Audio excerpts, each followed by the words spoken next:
I've had a lot of opportunity to reflect on growing up and on my childhood, and I look at some things as blessings, even if they didn't seem so at the time.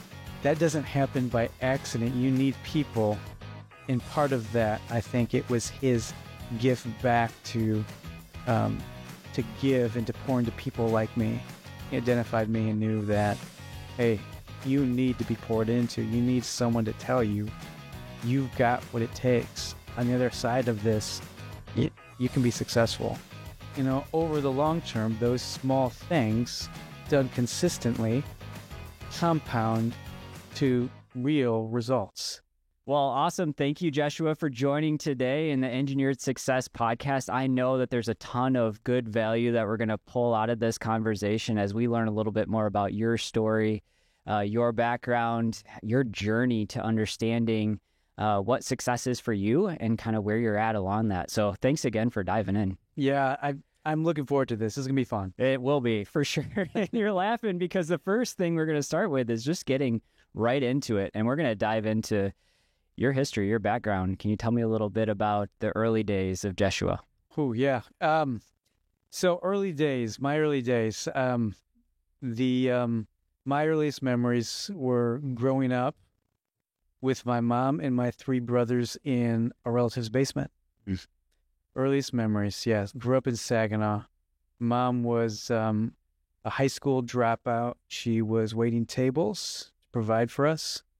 Dad was also a high school dropout. Parents were married, but Dad was never around. My dad was out dealing drugs. He was a heroin addict.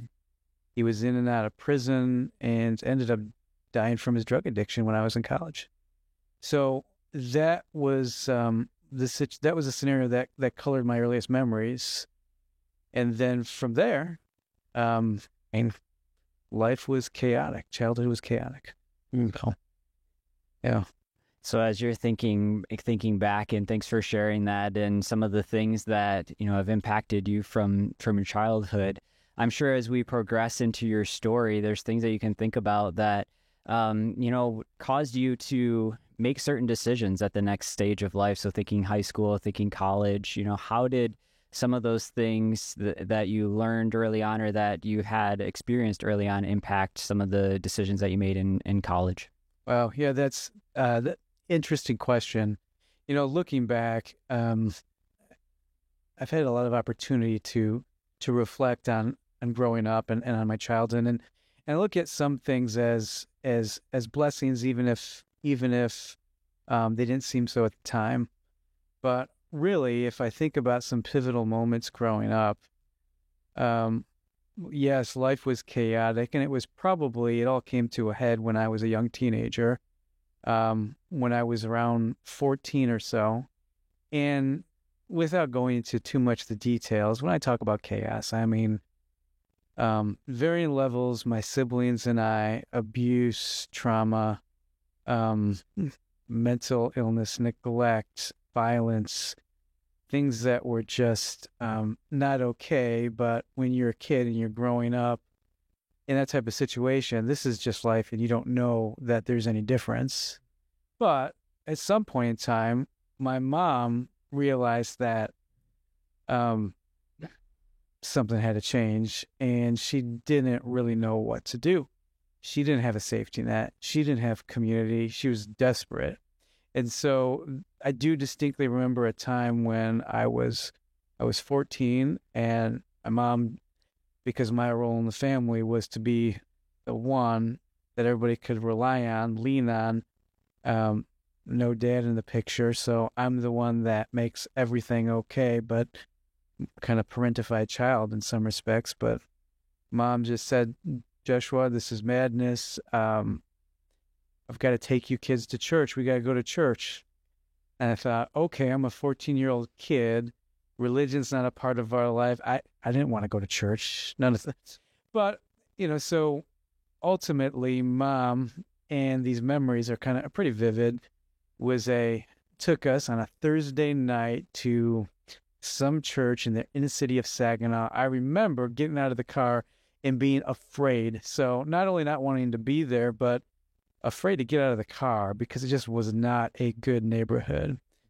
But ultimately, through that process, Mom making us go to church, and she kept on making us go, didn't like it, thought it was strange, but through that process, heard the pastor talk about Jesus, and Jesus intrigued me. And I remember opening the Bible in the pew in front of me to go to the part to talk about Jesus, because I thought, I want to learn more about who this is. And there I learned about the God of the universe who came down to be with people like me.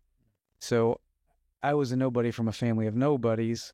And in the Bible, that's who Jesus spent his time with, the outcasts, not the people who had it all together. And so I came to this proposition in my mind that if there was a God, and that God loved me so much that he wanted a personal relationship with me and would die for me, that God was worth surrendering my life for. And so I became a follower of Jesus, and that was the point where really the trajectory of my life changed. Yeah, I can see that that's a big pivotal moment and a big fork in the road of, hey, if we continue along this path, it's going to be a different outcome than if we make this decision and go this route. And it seemed like you had your mother who was kind of the one that said, hey, we are going to go to church because something has to change. Can you tell me a little bit about that? I mean, you said you were scared to walk into church kind of that first day, but maybe some things that had a light bulb go on in her mind. Was it something of, just seeing the way that things were? Can you tell me a little bit more about that specific decision that she made? Because it seems like a very impactful one that it obviously changed the future. Yeah, and it's a lot of my work today, my volunteer work today, is working with Mel Trotter Ministries, serving on the board, working. They're the largest rescue mission shelter for vulnerable people in West Michigan, and so it really is the people, the guests that walk in through Mel Trotter. It's very similar through the story that I grew up with, and so I look at my mom in those situations, in those scenarios. When I say she was desperate, she was desperate. She didn't have a safety net. She saw around, and I think probably at some point the dots connected. She made, unfortunately, I love my mom. My mom died 3 years ago. But I know she did the best that she could, but she would have looked back on her life and said, yeah, I made a lot of poor decisions. And unfortunately, my kids, they're the ones who were most impacted by that. But we were surrounded by a lot of dangerous people who harmed. And so I think at some point, she probably got out of her mindset of, oh, I'm a victim, and actually I'm responsible for these 5 kids, and none of them are doing well at all, and some are doing really, really poorly. So I think the light bulb clicked for her, and she went into parenting mode, and I give her all the credit for doing that. Yeah, and thanks for sharing. And as you made that decision, you decided that your future was going to be on a different path. I know a lot of times you say faith-driven, purpose-driven, right? Those are things that are, aligned with what you've determined is your path in your future. How are some of those next steps, right? So you became a Christian, you kind of started to take those next steps and live your life in that way. How were some of those steps, and what were some of the next ones? Yeah. So, I mean, interesting. So I'll talk about those next steps, but even looking back on even before that decision, I would say there are things that I saw that God was preparing for me in ways that that helped me that I couldn't even realize. So, for instance, like I said, my parents were high school dropouts, and the education was not something that was necessarily valued. It certainly wasn't. I mean, for instance, I remember going into kindergarten, not knowing how to read, obviously, but not even knowing words or never. I've got 4 kids. I've read to all of my kids. I still, when my youngest lets me read, I'll read to her still. Nobody ever read to us. And so it was I was very delayed, but when ultimately, when I learned how to read, I realized that, oh, I'm good at this. And ultimately, at some point in time, I got placed into advanced classes going into middle school. And because of that, what that meant was my peer group now, my classes, by and large, their parents were all professionals. And so for them, college was presumed, and beyond college was presumed. It was this, I was placed for the school day in a culture that was very different than my upbringing. And so my expectation at that point was, oh, we are all going to college. That's something that we do because that's what I saw. So, and that was something I didn't have anything to do with being placed into that class. So, sorry, that doesn't answer your question, but I'll go on then to answer your question. I distinctly remember it was a good time going into high school for the first time, really feeling like I had purpose. Not only was I not alone, feeling that now I was living life pursuing after God, but my purpose was pretty clear to me. I was going to go to law school. I knew I was going to go to law school because I loved learning. I loved reading. And also I was very passionate about justice. And for me, at that point particularly, it was justice for people who were vulnerable, because that was my experience growing up. So that really, with that in mind, knowing, okay, I'm going to law school. Beyond that, knowing that I am walking this walk with God and really just loving God and loving people and pursuing this path of going to, the path is law school, whatever that looks like. You had some clarity on that before you got into college, before you got into school. And I know that a lot of people struggle with that. They're trying to understand, hey, when I jump into school, I'm going to do it because I'm just not sure what I want to do. And there's not that definition there. So it is, an intentional thing that you learned early on, and you had, because of your experience, you had that clarity going into school and going into college and that next phase of life. This is what I want to do. And you fulfilled on that. And you excelled and exceeded in that area. So where did you go to school? What was that college experience like for you, Joshua? Yeah, I went to Michigan State for my undergrad. Okay. And you talk about, yes, I knew what I wanted to do. I didn't know any of the details, and a lot of the things changed of what I thought it would look like or thought. I've got my oldest is a senior in high school, and so we're going through the process of looking at colleges and freely talking about our experiences. So Michigan State wasn't my choice. I wanted to go to Michigan. I applied to Michigan. It's if you look back somewhere in high school, I know that there was something with my statement saying, Joshua, what do you plan to do?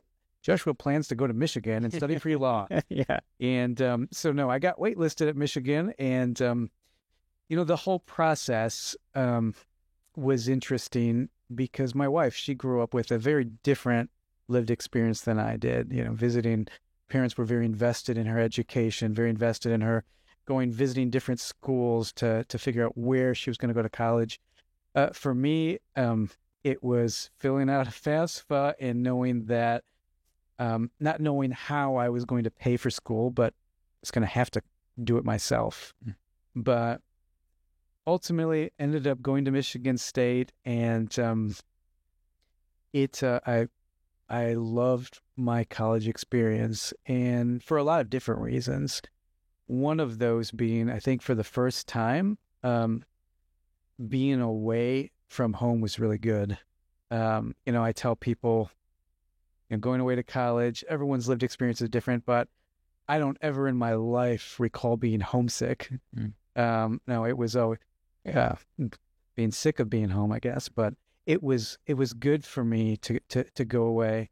It also was the first time realizing I'm I don't know, I'm paying for this someday through my student loans that I'm taking out. I will be paying for this. And so it really was enough to motivate me to go to every single class, and be intent about learning and getting value out of my education.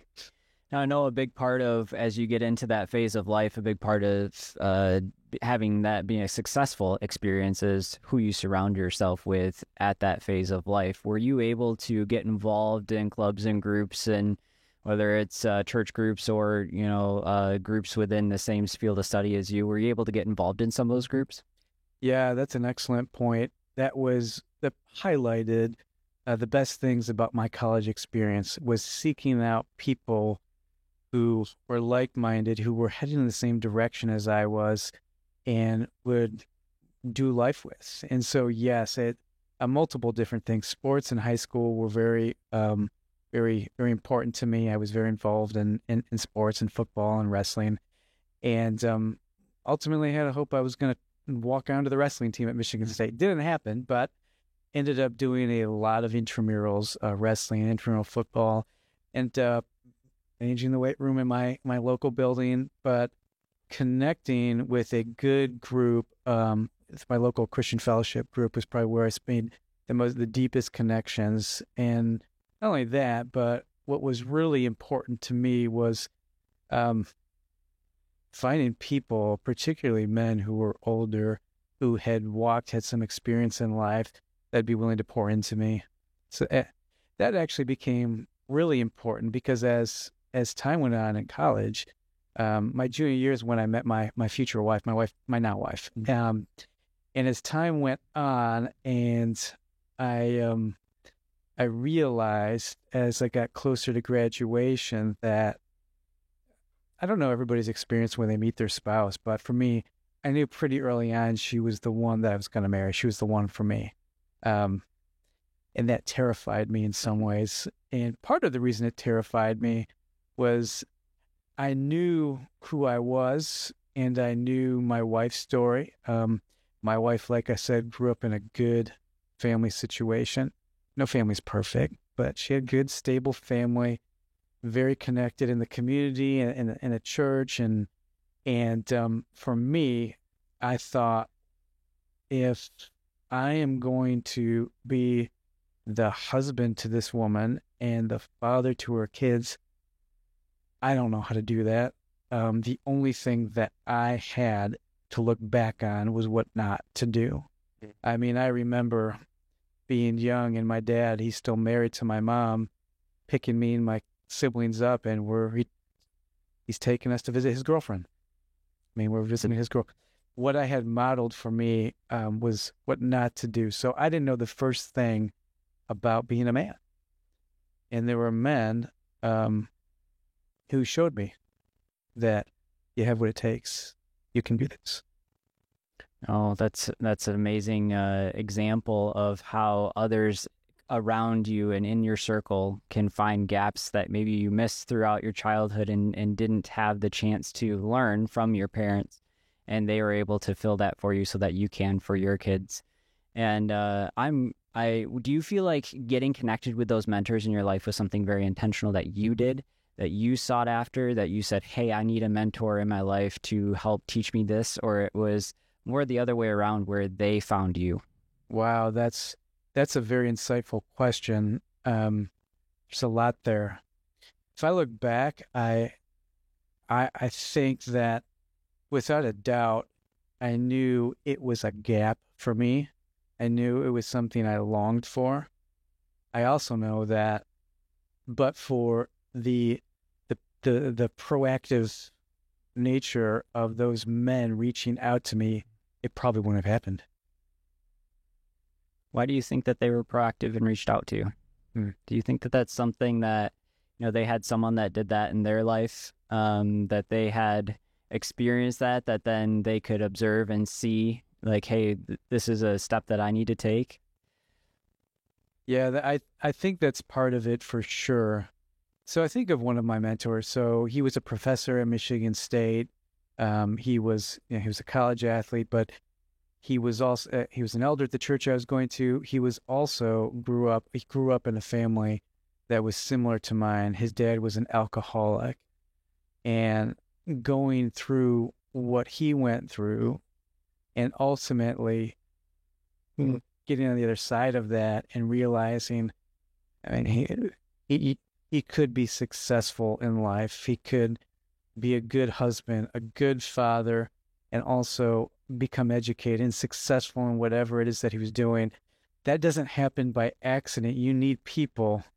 And part of that, I think it was his gift back to give and to pour into people like me. He identified me and knew that, hey, you need to be poured into. You need someone to tell you, you've got what it takes. On the other side of this, you can be successful. I love that. And I love hearing that example of someone that went through something similar, was able to then recognize, grow into something successful throughout life, and then find someone else to pour into and help them throughout their journey. I feel like a lot of times in these conversations, we talk about, the struggles of business, the struggles of family, the struggles of relationships, the struggles of life. And then at the end, we determined through most of these situations that it's creating you to become the type of person that you needed to become, but why? And then some of it is, okay, this has been helpful in a business decision. This has been helpful in a relationship decision. This has been helpful in a life decision. But then also it's so that you can help others that maybe are in the middle of struggling with that right now. And sometimes we take that for granted, that not only did we go through that thing in life to learn what we needed to learn, or business, learn what we needed to learn in business, but it's also to help others to get through what they need to learn in that as well. So anyway, yeah, absolutely. And I think that is, I think that's the biggest part of that, why we went through, is to be a blessing to people who are in those circumstances. So met your wife, you've gone through college. Kind of talk to me about the first career kind of moves, getting into the business side. Yeah. So, graduated from college, got married, moved out to Virginia for law school, had my first son in law school. Don't recommend it. God's plan, but not our plan whatsoever. It was, I still look back and don't know how we did that. It was, I remember, 3 a.m.s trying to read the Federal Rules of Evidence, and also have a baby in my arms, thinking one of these is not going to work, and the kid is here. So. Yeah, that's going to take priority. Exactly. But so getting through that, graduating, and then moving back to Michigan, starting my first job as a lawyer, and really, I think all of those things combined really life was uniquely stressful. So, I'll call it adulthood. Adulthood was uniquely stressful at that point. And, quite honestly, I was not handling it well. I think that one of the things that happens when we are in a stressful situation for any period of time, but for a long period of time, our weaknesses or our flaws get exposed. They get triggered, and if there are things that we haven't properly addressed, those things are going to work themselves out in ways that are not going to be helpful. And could very well be destructive.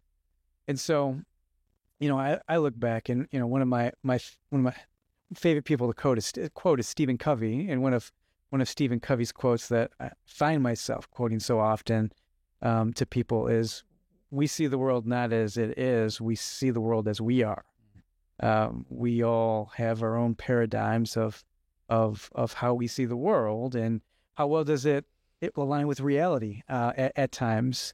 And so, for me, looking back on those years of my life, I can safely say I was operating in a high stress environment for an extended period of time, through law school, through afterwards, starting my career, and a lot of the things that I had grown up with in my childhood that I responded to trauma. Those things were helpful for a kid to protect themselves. Those tools that I learned, they weren't helpful for an adult managing life. And I didn't know what I didn't know. I didn't know that ultimately not addressing the pains, the stress, that those things ultimately were destructive, and those things began to manifest themselves. The most obvious way they manifest naturally as a kid, I would just, in a stressful, traumatic environment, when I would just run away to a place by myself, safety. And so I think that's probably, not reaching out to people who care to let them know I was not doing well. That was one of those ways it played out. And the other way that it played out over time was alcohol.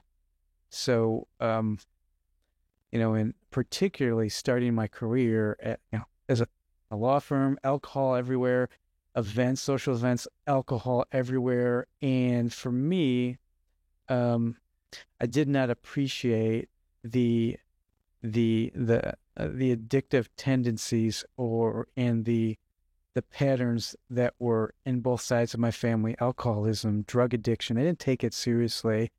And for me, my problem that I didn't think it was a problem, but it was readily apparent looking back, is with alcohol. I couldn't just drink one. One became 10 right away. Alcohol numbed the pain. It was, for some reason, I think it's Russell Brand. I think he's got these quotes out there. One of them, because he openly talks about his addictions and struggles. And I think what he would say is, drugs and alcohol for me weren't the problem. Drugs and alcohol were the solution to the problem. And that was my life. It was numbing pain through alcohol and thinking, you know what, I can drink 10 beers, and as long as I'm quiet, nobody knows. If I'm not making a fool of myself, I'm just sitting in the background until I didn't, until 10 beers was more, until I kept on drinking and made a fool of myself, or embarrassed my wife, or passed out, or did that. Ultimately led to me making that decision for the final time and blacking out. I think it'll be 12 years. 12 years, the end of this month, was the last time that I drank alcohol. Wow. Thanks for sharing that story. And I can understand how that has led to some decisions that you've made that said, okay, this has got to change, right? And some decisions that have been made for you in the past, but now decisions that you had to make yourself and come to that decision. As you're getting out of law school, you're getting into the ecosystem, the environment of what this is really like. You mentioned something that you maybe didn't appreciate in regards to the whole environment, but what were some of the things that kept you in it? So you're still doing that today, right? Yeah. So, I'm in kind of going back to an earlier comment. I knew I was going to go to law school, wanted to help people, big picture items, didn't know what, and never actually envisioned it being the private practice of law. I thought I was going to work for some international nonprofit doing justice work, but ended up at a private practice law firm working with businesses and families. And I loved the work from the minute that I started, and today I love what I do. And the things I loved about it were simply, one of the partners at my first firm, he characterized it like this. I could tell the passion from him about what he did. It was, hey, we get to solve the problems for people, the problems that keep them up at night.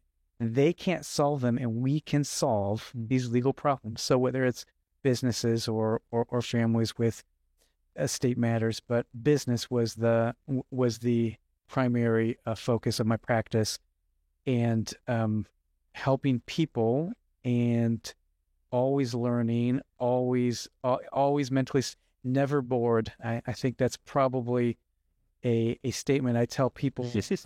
How's the practice? I've never been bored, and this is my 17th year practicing law. Never been bored. So clearly defined why, right? Understanding why you're doing what you're doing and feeling like you are having a big impact on people's lives. That's a big part of what keeps you going and keeps you showing up each day.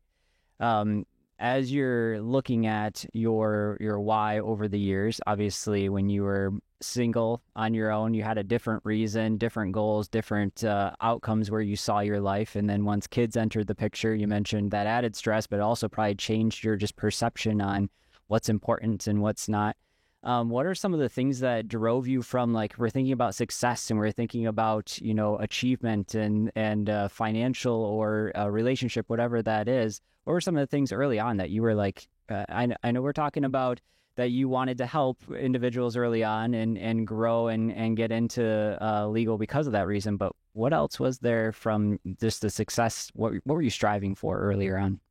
It was interesting because I remember some of my earliest conversations being early in my career, talking with the partners and just telling them, I just want to be where you're at. I want to know what you know. The issue with law school is great. I mean, people have lots of different opinions, lawyers who've come out of law school.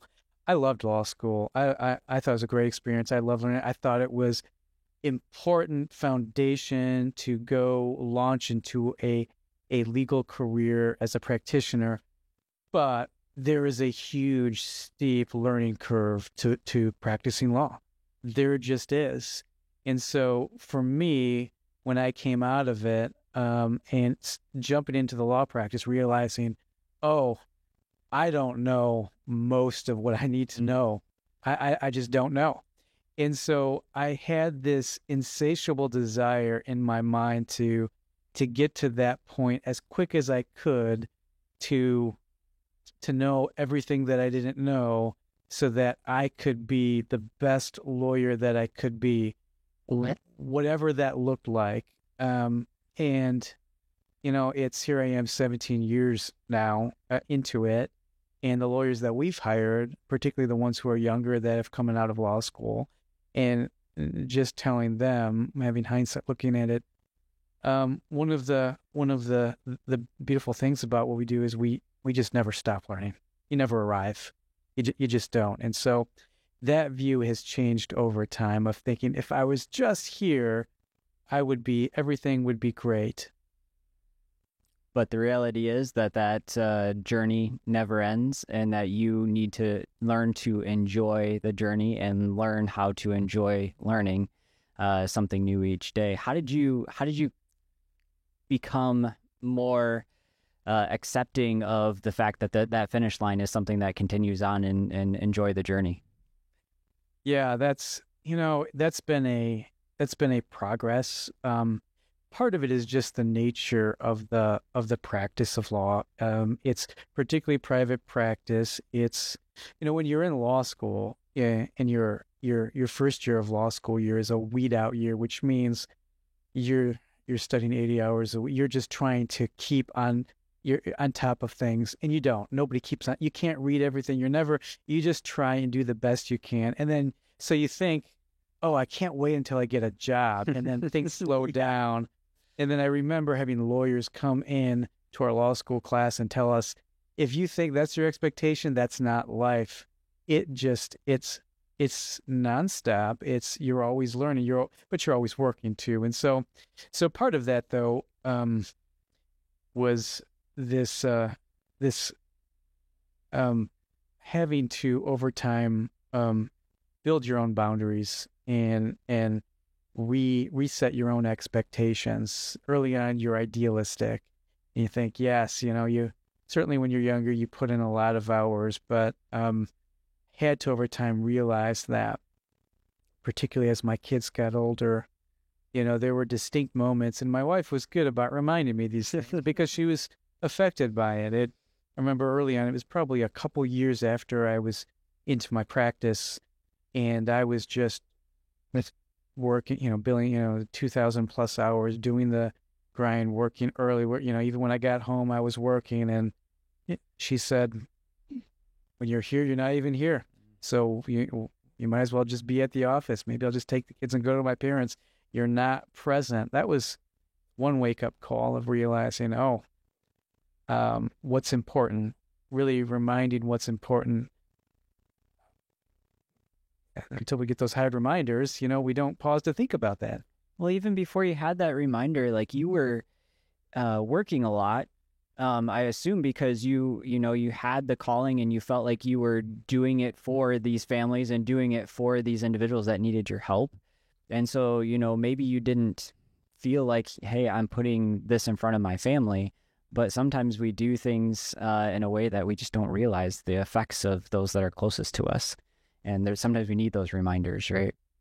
Well, yeah, it's we all have blind spots, and we need people to show us our blind spots at times, because we don't know we don't know. Yeah, and definitely have people in our lives that can shine light into those areas, which then help us pivot before it's too late, right? And some of those conversations and make different decisions. How are you able to, you said a turning point, kind of a wake-up call. Like, what did you end up doing then after that? Did you end up finding boundaries that you had to set? And then how did you do that? Yeah, that's an interesting question.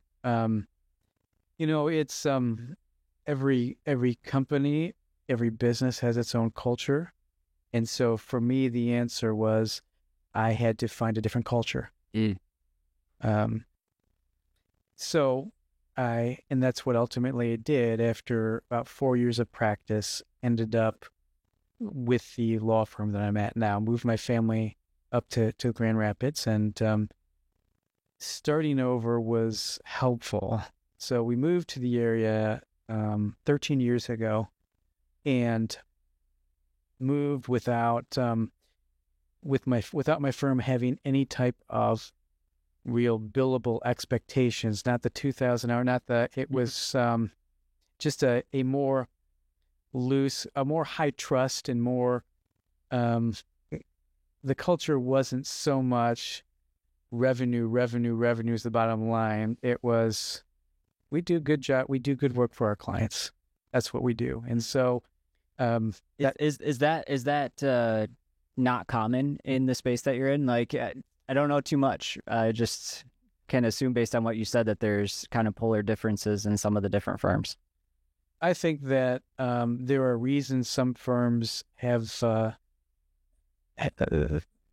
some firms or some lawyers give credence to the stereotypes about lawyers, that they're looking to make decisions not necessarily in their client's best interest, but how can I keep on adding up the billable hours, or how much, what can I advise them in a way that's going to create more revenue for me?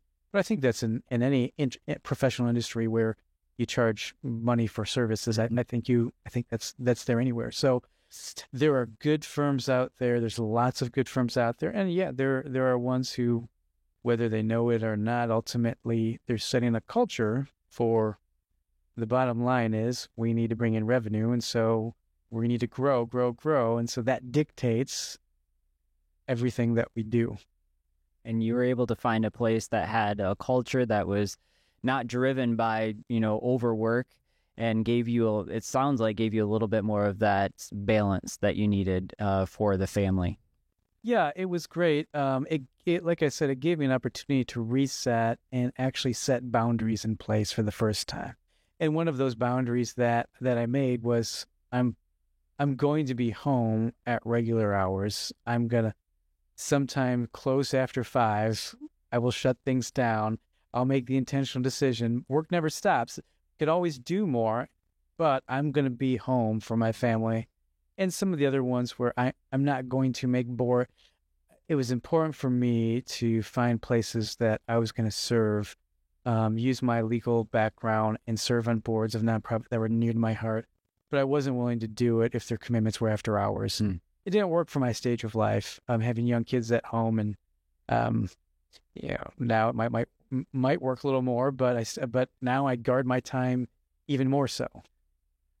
So is that something that you felt has helped you stay energized over the years, is being able to set those boundaries and maybe some of those morning routines or things that have kept you been able to, obviously you're doing a lot, you're very busy. So what's kept you energized and kind of going? I've gone through different periods of the level of how well I've done with that. There definitely was a long stretch of so it's been 13 years here in Grand Rapids with my practice, and what happens when you do good work for clients? I hope I do good work, but you get more work. That's how you're rewarded. And so it just, it doesn't go away. Yeah. It keeps on escalating. And so there were definitely stretches of time where I felt like, my goodness, I feel like I'm almost drowning, but not quite. I'm barely keeping my head above water. And when you're feeling that way, then it's hard to be proactive in life. It really is. And so it really did. We talk about different resets, but, COVID was actually a reset period for me that allowed me to say, okay, well, now that we're all taking a pause, what are some boundaries that I can put in place moving forward? And actually realizing, in that point, as an owner in my firm, I have the freedom to set boundaries that will make sure that I am at my best. And so a couple of things that I did was I got control of my calendar. I put on my calendar all of my assistants, communicated well to all of my legal staff, my team, to say, from this time to this time, do not put anything on my calendar. I need the freedom there to use my time for what it's best for. And so part of that as well has been getting a hold of my calendar, but then making sure that I have healthy rhythms in place that I adhere to strictly. And one of those is just making sure that I am up before everyone else in my house is, because as soon as everybody's up, it's chaos. Yep. And you're just not going to get things done. Those things are the priority. And so being up before everybody else is, and making sure that I've got time to reset. I've got time to read, reflect, meditate, pray, figure out, is something bothering me right now, and why, and really get centered, make sure that I'm regulated in the right place, and then making sure also, along with that I am viewing the day through the proper lens. And so that's why several years ago, I put together a personal mission statement. So it's these guardrails that I view every day through. And so I started in making sure that I'm focused on the things that matter, and so that I can also look back in my day and say, hey, I set this boundary here of keeping the main thing. Did I do things outside of those boundaries? And if so, I got to make sure that I get on track and I'm keeping focused. Just from what I heard, is that you learned how to be very intentional, not only with your time by putting it in the calendar and saying, like, and adding clarity to the rest of the group around you, like, hey, this is what I'm doing with that time. Don't put anything in the calendar during that time, and just being extra clear and transparent, but also clear and transparent with yourself as you started each day, just reminding yourself, these are my goals. This is my purpose, and this is my personal vision for the future. What's I'm genuinely curious, the process that you went through to help yourself define what your personal vision was. Yeah, I had some help with some resources. So I go back to Stephen Covey. Yeah. One of his books, 7 Habits of Effective People. Yeah. One of those chapters is that book itself is a tool to become. It's all about being effective as people. So going through those habits, which aren't really habits, they're principles, but using that as a guideline, and there were some templates in there as well, and then just really taking time to dig in on what's important, what really is important, and then what's not. What did I think was important but really isn't, and trying to make sure I'm removing those things. Yes. No. Thanks for sharing that. I know that that's something that recently I've been trying to do better about is setting short-term, long-term goals. We do it all the time for our business, right? All the time. We're talking quarterly reviews. We're talking scorecards. We're talking what our annual revenue is going to be. We're talking business stuff all the time. But then it's like, hold on. Why don't I have personal goals or goals for my family that, align with not only financially, but align with, who we want to become as a family and what kind of impact we want to have on the world, and then writing those down, physically writing them down, and then understanding, hey, if this is a place that I want to be, what are the daily habits that I need to put in place that not just make me feel more energized, but actually go towards what that goal is to be. So if I want to learn about a specific, area of business, or, get into a group that's in a specific area, what do I need to do to do that and unlock it, and just being more intentional, right? So some of those things are things that I've had to recently, over the last couple of years, I've done better about actually physically writing down, reviewing each day, every morning, doing something similar to what you're doing. It's like, man, how did I not do this 10 years ago? That's so exciting to hear you talk about that. Yeah. And it's because when you write it down, then you can hold yourself accountable to it. And sometimes I'm better than others. Sometimes I'll look through and gloss over one of those items. But then when I'm better, what action step are you going to take today to do that? Okay, right now I'm going to go do this. Okay, all right. I'm furthering that. Yeah, and I've heard of like setting up triggers, and I haven't done a good job of this, except for in the morning, I'll review. But like, hey, when you get in the car, always pull out your, before you leave, not while you're going down the road, but always pull out your phone and make sure that your goals are there, and just refresh before you get into the office. You sit down at your desk, have a sticky note there, just like some little refresh. It's throughout the day too, not just in the morning. Always just back to reminders, because it's so easy just to get caught up in the conversations of the day, the little fire that's over here, and maybe lose sight a little bit, and it's just good to recenter. Yeah, I and part of that where my mind always goes to is the long term, is that, over the long term, those small things done consistently compound to real results. They compound. And so it's just a matter of being consistent with the things that matter. Consistency is the hard part, though, Joshua.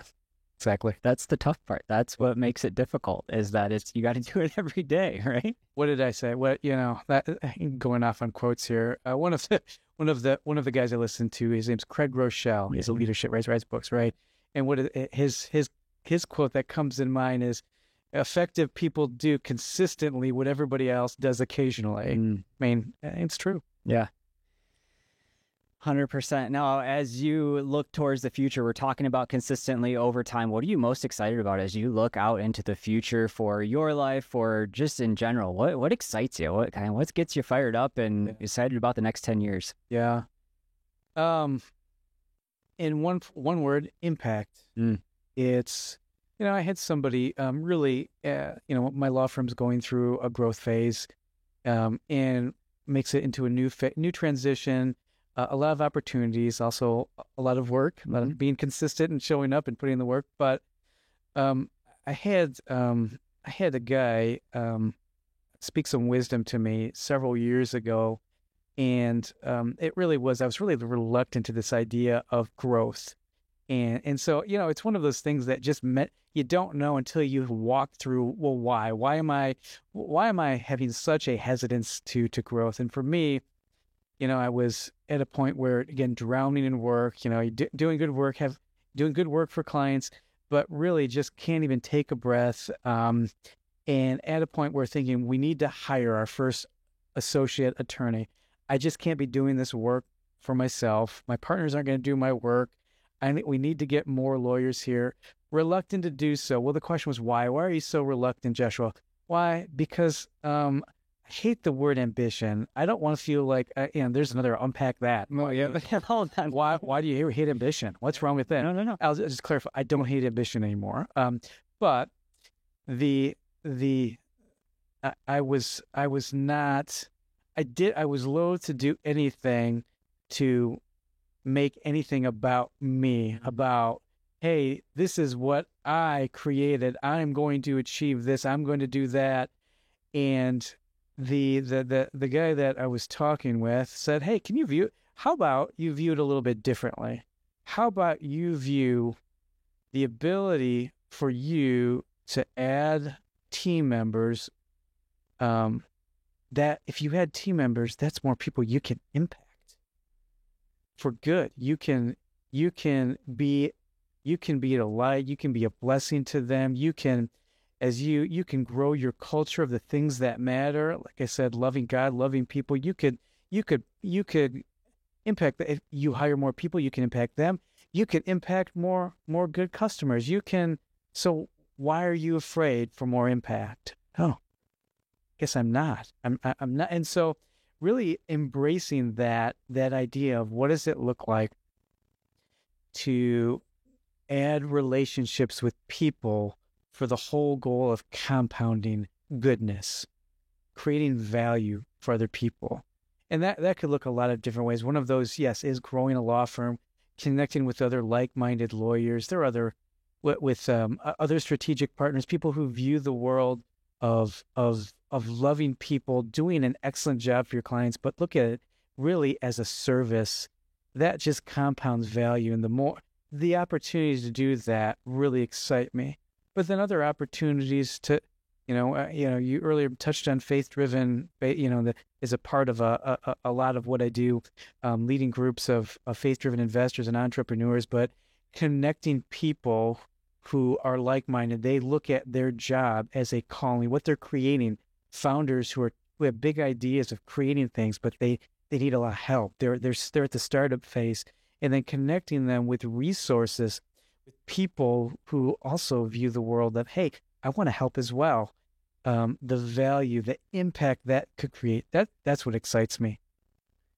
The only reason I did this when you said ambition is because I feel like it's a common just feeling with Christians that are looking to grow financially or grow success, right? It's like, is it okay? Is it okay to, do both? And so thanks for adding a little bit of light to that and understanding your journey that you went through that process. Anything else on that kind of, I know that's a big topic, unpacking, but there's a lot of people that I have been on this podcast I've talked to that are struggling with that same type of thing that you went through. It's could go a lot of different areas here. Mm-hmm. It's the the book I've been referencing lately. It comes up in conversations by Adam Grant. Adam Grant wrote a lot of books. He's a psychologist, School of Wharton, business psychologist. And one of the books he wrote was called Give and Take. And that book was essentially, in the context of business, he hypothesized, in context of business, people either fall into a couple of categories. You're either a giver or a taker. And so he went through a whole bunch of different illustrations of stories of people in different professional backgrounds. And really it was, this person operates as a giver, meaning in every business relationship they go through, they naturally, their tendency is to say, how can I add the most value to this person, organization, and not care about what I get out of it? And then you have people who go into business relationships as takers, meaning they go into relationships just, and their paradigm is simply, how can I extract the most value out of this for myself? And part of it, his analysis was, okay, you get both, and certainly I think you can succeed in both, but over the long run, who are the most successful? Are they givers or takers? And his conclusion was, well, givers can be the least, but by far, givers are the most successful. The Charlie Mungers, the Warren Buffetts, the people who succeed and do great things, by and large, they're givers. And so I think that if you go, and not everyone's wired this way, but everybody can, you can become more. You certainly can work on it. But if you go into every relationship and just ask yourself, how can I give more? How can I lead with giving? That's going to compound value over time. It just will.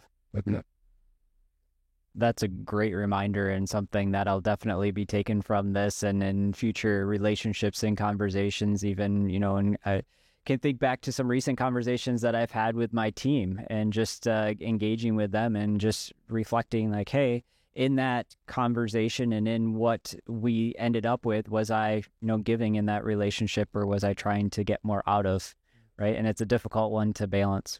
Yes. Yeah.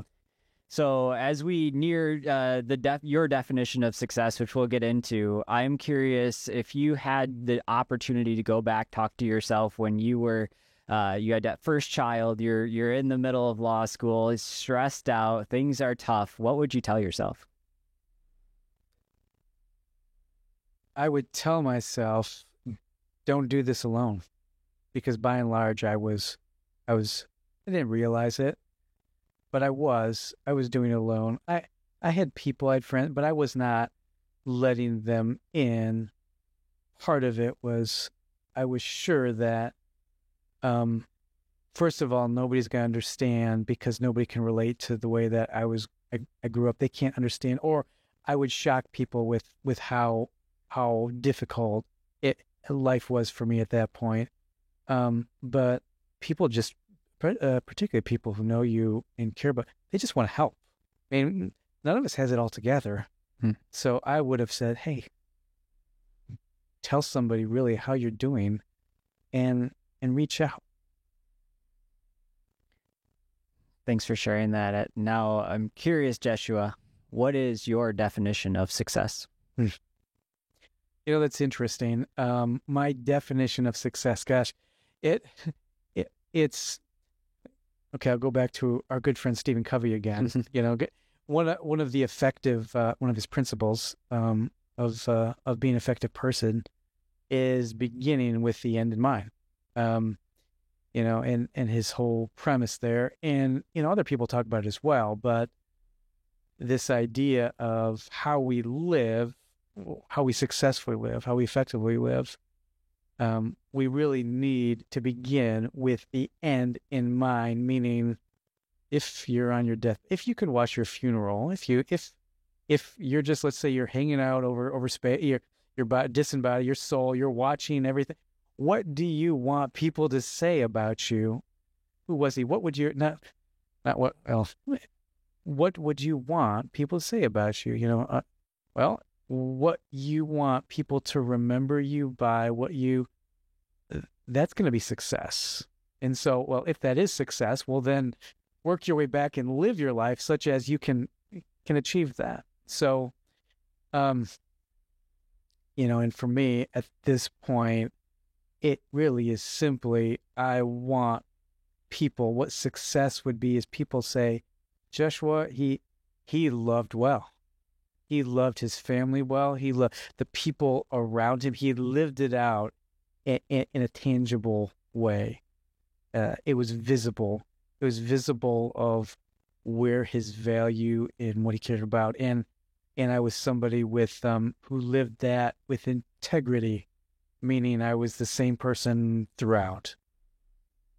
Well, thank you for sharing that. And also thank you for sharing your story leading up to what your definition is and how it's important that we live our lives in a way that others can reiterate and can articulate the way that you make them feel, and having that at the end of the day be something positive and that they felt like you loved and loved well. So thank you, Joshua, for being on the podcast today. Yeah. And we'll definitely keep the conversation going. Excellent. Thanks, Stephen. Appreciate it.